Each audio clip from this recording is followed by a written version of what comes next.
can feel it. I can feel it. Yeah, no.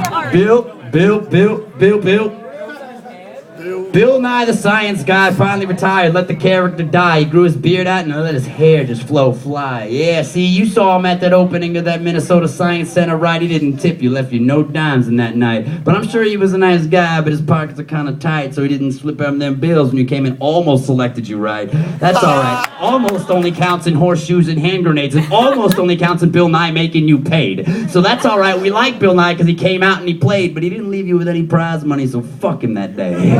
So we fucking dipped and left and finally called it quits, but Bill Nye the Science Guy retired from all this mess. He used to talk about wave particle duality for all the kids, and I used to understand it before I started drinking whiskey like a fish. And then all of a sudden I forget that I wrote a song about it, and I didn't even know what it was called until this angel shouted out it. And so then all of a sudden I was like, yeah, I know what you're talking about. I didn't spend all my time in high school watching baseball guides now, or playing fantasy games on my Game Boy style. Yeah, sure, I read all my science books and I memorized it all down, but the fact of the matter is I didn't do any of that crap, kid. See, I spent all my time playing fantasy games and that was it. Middle school was all about baseball cards. I get my Beckett baseball card monthly and I would change all the prices on them, dog. Had everything inside of a case. It would arrive on the day and I'd sit there with the tape and I would change the prices on display. Then all of a sudden it changed. Gave that sports away because I couldn't hit a curveball, so I was like, fuck that game. And then I got into skateboarding and gangster rap music, and then I started to play fantasy games and acting stupid, and I had no friends, but my friends were on that little Game Boy cassette that I would play all alone and shit, and so goddamn Kingdom Hearts, it would just tilt my fucking mind.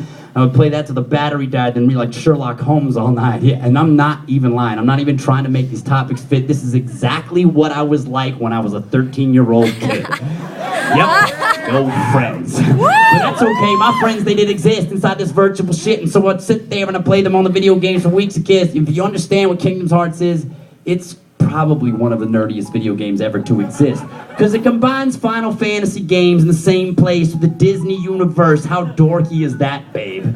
Yeah, so I can play battle all damn day inside the castles in Disney World or in Orlando, babe. I grew up in Florida, America's dick-shaped state, and so I had this video game that was about that place. So I was like, oh my God, put it in my face. And so I would play it all day with Mobb Deep in my tape. Yeah.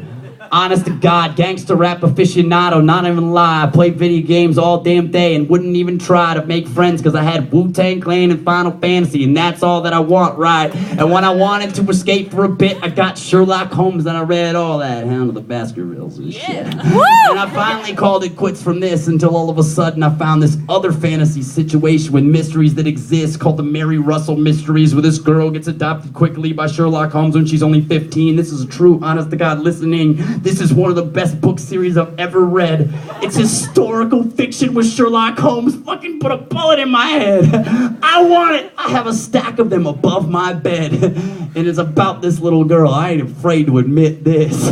I read this little book about this girl who solves mysteries back in the World War era of Britain before the fall of the whole thing. Yep, before the empire cracked and crumbled. This is what I do. When all y'all are like, that guy's a famous rapper working with Bonnie.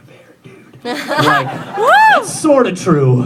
But when I leave the studio room, I'm in my bedroom playing goddamn video games on my iPhone, dude. Because I jailbroke it quick so I could put Game Boy on it, so I could play Final Fantasy Tactics, because I still ain't got no friends. Nah, I'm just kidding. I got friends, but I don't hang out with them because I play shows with them. They put rooster sounds and crowds and shit. Yep, that's my posse. Come on, let's bring it in real quick, nice. Yeah. That's the rooster crow that wakes me up every morning, right? Plain old Bill for real. Give him a round of applause.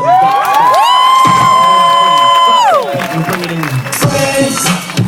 We can talk about Oh, you play the Friends instrumental? Fucking A, let's do it. We can rap over quick. So we got this beat, the instrumental touch upon. There was other topics I was supposed to hit in the song. There was the quantum physics topic I'm supposed to hit, and got that Sherlock Holmes, I got that fucking counting things. I got that Final Fantasy Tactics, I got this. Soybean was the last topic I forget. And there was one last one, that was it. Soybeans and circus elephants. Okay, so I'm gonna tell you how it is. There was a time when I was 5th grade, a nerdy little kid, and I went on a field trip to watch a circus swing. This is a true story, Barnum and Bailey, true as shit.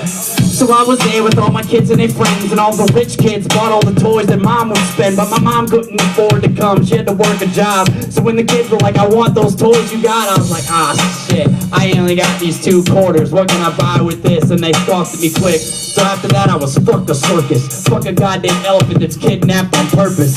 So I started getting vigilante working, and I hate PETA, those guys are fucking absurd. But still, I start invading the circus now, armed with the pocket of fucking soybean straps. So when the elephants gather around, I throw them out. They start to stampede, they knock the whole tent down.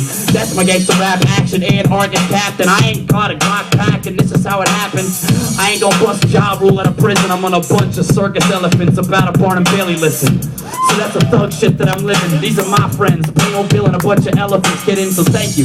This has been a lot of fun tonight. My name is Astronautalis. I got one more on this mic. Friends, a lot of us happen. It's been a lot of fun inside your basement spitting these raps.